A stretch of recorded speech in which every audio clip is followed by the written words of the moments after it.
All Tripura Blind Association ni bakhakti hastini mokolnugia kanaruni kahamni bagai juda-juda samunotui rengtang bedigni Basic Education Department ni Joint Director Elijah Bordoni thanibo deputation rizakha o shalni deputation paimeni yagulo koktumathoi ni biskango khu khenka mothani tangphangkara Mithun Saha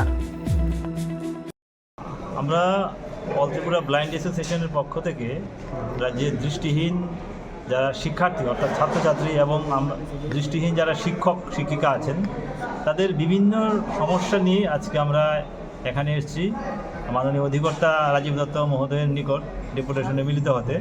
তো অধিকর্তা মহাশয় নাকি অন্যত্র চলে গেছেন একটা বিশেষ কাজে। তো আমাদের ডেপুটেশন গ্রহণ করেছেন এই দপ্তরের যুগ্ম অধিকর্তা মহোদয়া।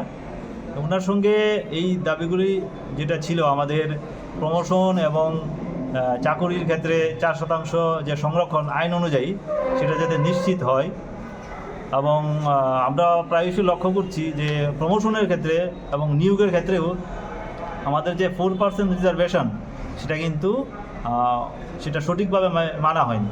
তো ম্যাডাম বলেছেন যে এটা তো যেহেতু আইন আছে এটা মানতে হবে। উনি বলেছেন যে মাননীয় অধিকর্তার সঙ্গে কথা বলবেন যাতে সেটা একদম আইনে যা আছে সেইভাবে যাতে সেটা হয়, সেটা উনি ডাইরেক্টর স্যারের সাথে কথা বলে উনি একটা পদক্ষেপ নেবেন।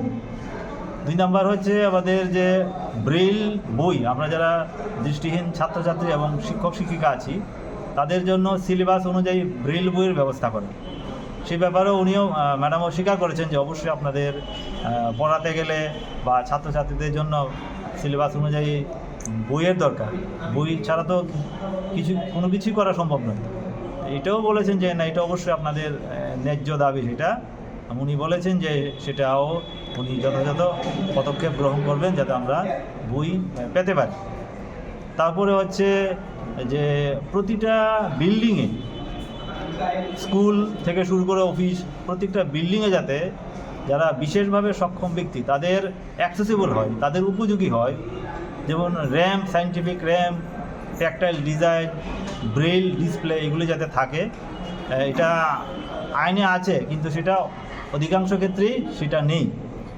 এটাও বলেছেন যে না, এটা থাকা উচিত। এবং আমরা বলেছি এই যে বিল্ডিংয়ে যে একটা র্যাম্প আছে সেখানে আপনারাও দেখবেন যে র্যাম্পের চারিকিনারে বিভিন্ন ধরনের বাইক, স্কুটিতে ভর্তি। কিন্তু একজন যিনি শারীরিকভাবে সমস্যার সম্মুখীন ওনার পক্ষে তো আসাটা কষ্টকর হয়ে যাবে।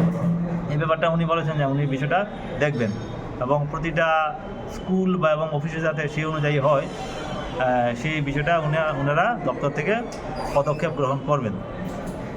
তারপরে আছে যে বিশেষভাবে সক্ষম ব্যক্তিদের অধিকার আইন 2016 অনুযায়ী প্রতিটা দপ্তরে একজন গ্রিভেন্স রিড্রেসাল অফিসার অর্থাৎ একজন দায়িত্বপ্রাপ্ত আধিকারিক থাকার কথা। যে আধিকারিকের কাজ হবে এই দপ্তরের যারা বিশেষভাবে সক্ষম ব্যক্তি কর্মচারী আছেন তাদের অভাব অভিযোগগুলি শোনা এবং এই অভাব অভিযোগগুলিকে নিষ্পত্তি করা, সেটাও এই দপ্তরে নেই। আমরা অনেকবারই বলেছি কিন্তু আজও অবধি সেটা হয়নি। ম্যাডাম বলেছেন যে না, এটা তো যেহেতু আইন আছে সেটা হওয়া উচিত এবং সেটা দরকারও।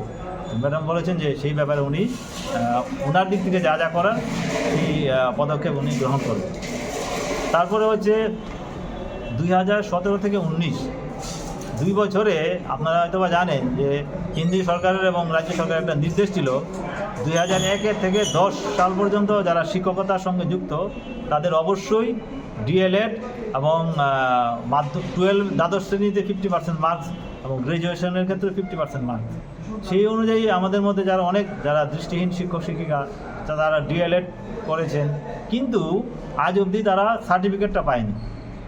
সেটার দায়িত্ব ছিল NIOS, তারা এখন পর্যন্ত সার্টিফিকেটটা দেয়নি। এই ব্যাপারে উনি বলেছেন যে তারা যাতে সার্টিফিকেটটা অতি দ্রুত পেতে পারেন তার জন্য যথাযথ পদক্ষেপ তিনি গ্রহণ করবেন এবং তাদের সঙ্গে কথা বলবেন।